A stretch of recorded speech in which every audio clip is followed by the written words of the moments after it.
जय श्री नारायण। दोस्तों, आपका दिन शुभ और मंगलमय हो। आइए प्रारंभ करते हैं ज्येष्ठ मास कृष्ण पक्ष की एकादशी व्रत की कथा। युधिष्ठिर कहने लगे कि हे भगवान, ज्येष्ठ कृष्ण एकादशी का क्या नाम है और उसका क्या महात्म्य है, सो कृपा करके कहिए। तब भगवान श्री कृष्ण कहने लगे कि हे राजन, यह एकादशी अचला तथा अपरा दो नामों से जानी जाती है। पुराणों के अनुसार ज्येष्ठ कृष्ण पक्ष एकादशी को अपरा एकादशी कहते हैं, क्योंकि यह अपार धन देने वाली है। जो मनुष्य इस व्रत को करते हैं वे इस संसार में प्रसिद्ध हो जाते हैं।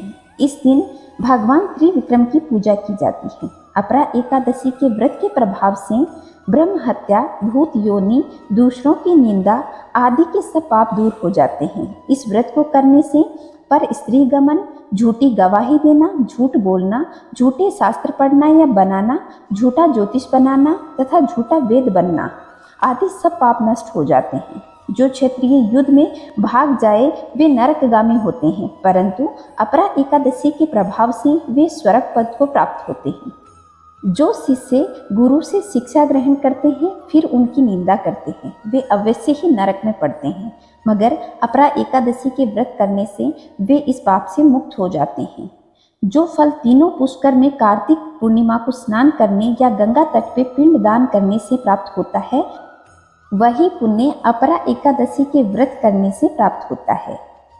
इसकी प्रचलित कथा के अनुसार प्राचीन काल में महिध्वज नाम का एक धर्मात्मा राजा था।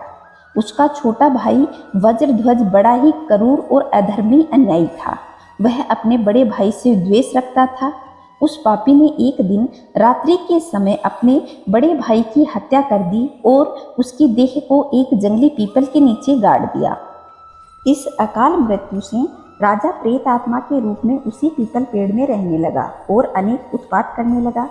एक दिन अचानक धूमे नाम के ऋषि उधर से गुजरे, परंतु प्रेत को देखा और तपोबल से उसके अतीत को जान लिया।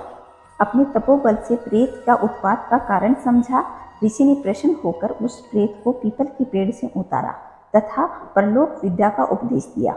दयालु ऋषि ने राजा की प्रेत योनि से मुक्त कराने के लिए स्वयं अपरा या अचला एकादशी का व्रत किया और उसे अगति से छुड़ाने के लिए उसका पुण्य प्रेत को दे दिया। इस पुण्य के प्रभाव से राजा प्रेत योनि से मुक्त हुआ और वह ऋषि को धन्यवाद देता हुआ दिव्य देह धारण करके पुस्तक विमान में बैठकर स्वर्ग को चला गया। हे राजन, यह अपरा एकादशी की कथा मैंने लोकहित के लिए तुम्हें कही है। जो मनुष्य इसे पढ़ता है और सुनता है वह समस्त पापों से छूट जाता है और स्वर्ग को प्राप्त होता है।